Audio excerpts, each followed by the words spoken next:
Hello, this is Chris with CricketUsers.com and the USGalaxy-S3.com YouTube channel. I purchased an iPad mini for at&t yesterday at the Apple Store, and I was able to go to a ZAGG kiosk in the mall and pick up some products. You can have them install it, or you can just pick up the products. They gave us like the retail packaging, squeegee instructions, application fluid, and microfiber or lint-free cloth here.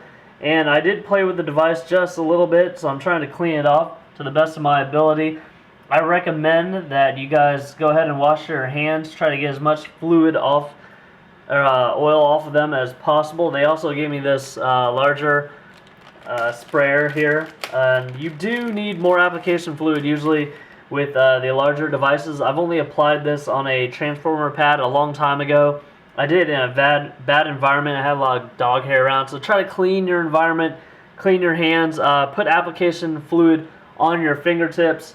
Usually they don't suggest spraying directly onto the device. I do, because when we get that little surface filled with application fluid, we can float the screen protector, get it exactly where we want it, and then start squeegeeing it out. With a lot of the newer devices, they have this unibody construction, so they're sealed up a lot better. I'm sure the Mini is sealed up pretty well. Since we got there, they didn't have retail packaging on any of their stuff, so we'll just grab a sheet. This is an InvisibleSHIELD HD, which is really nice, and I'm pretty sure the front is the one with the cutout right there for the home button. Is that called the home button? And it has a cutout up top for the front-facing camera, and here's the back side with its cutout for the rear-facing camera. So before I grab that, I'm going to go ahead and spray my fingertips. This will also reduce the amount of oil transferred to the InvisibleSHIELD, and of course we want to make sure the surface is clean so we don't trap anything in between the layers. I'll go ahead and grab one of the sides. Let's do front first. I always worry about the front more because obviously that's the part that you're staring at. If you guys are watching this and it's before Cyber Monday 2012, so before the 26th, I'm just letting you know that ZAGG will be running a 50% discount on InvisibleSHIELDs and other products, so that's usually the best time to take advantage of it all. Made a mistake here, didn't grab my squeegee. Pretty much what you want to do is get everything ready prior to applying it, because it gets a little difficult when you're working with everything at once. Now, like I said, if you put enough liquid on this, you can kind of float it. I'm starting to do vinyl installation at work, so kind of helps me out, gives me ideas for applying screen protectors a lot better.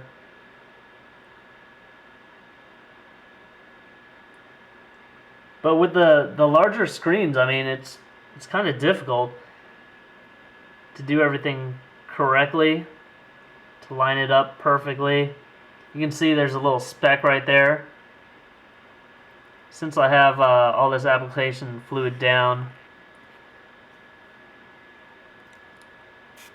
I can pull it back up and try to fish that back out.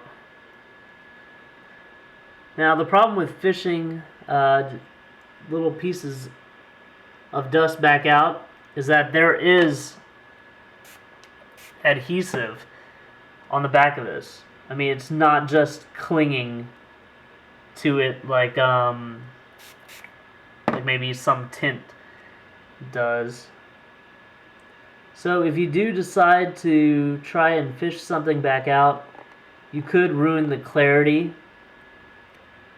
Now, we do have a white device, and this is on the edge where you would kind of see it.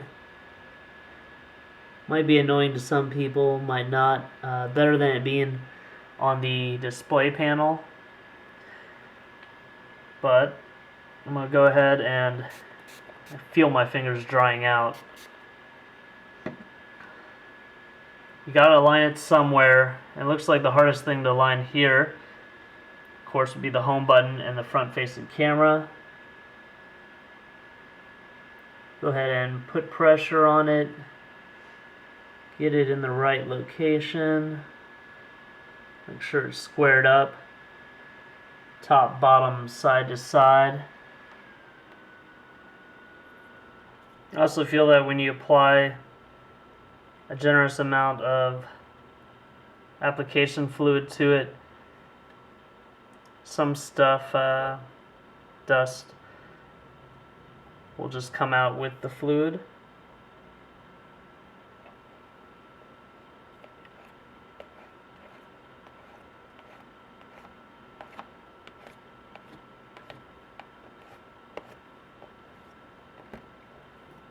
And you allow ample space for the air bubbles to float out when you squeegee it.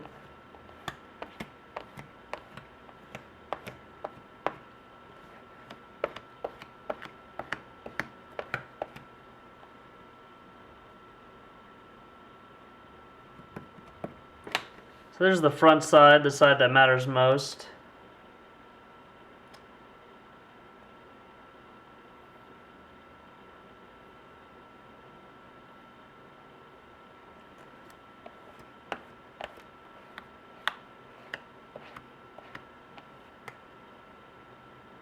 Make sure it doesn't hang off the edge. Of course, that could get clipped through daily use.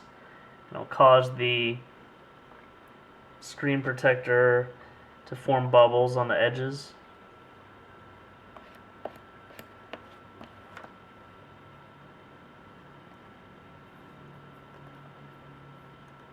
So we'll go ahead and move to the back side now.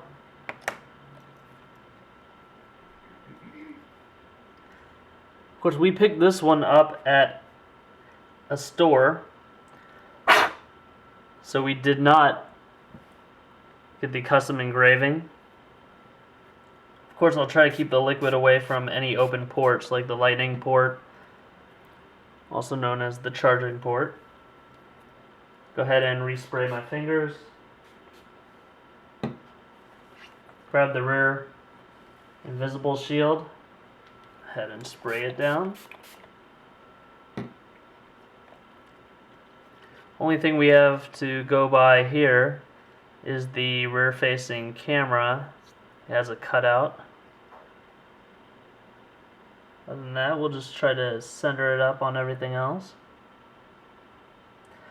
Because I have that generous amount of fluid, it's just kind of floating on the surface. I'm going to squeegee it all away from the open ports.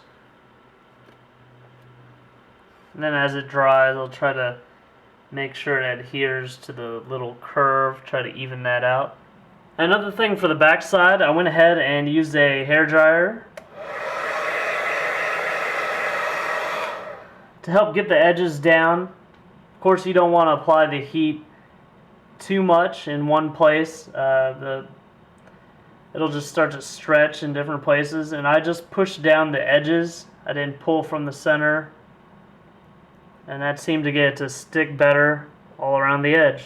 Alright, before I do wrap this video up, I want to say that with the iPad mini, your best bet might even be to line up the long edge and then go this way, just square it all up. If you do get something underneath the screen, your best bet to remove that is a very sharp object like this knife, and try to slide it sideways and just get that particle off versus digging into the adhesive on the back side.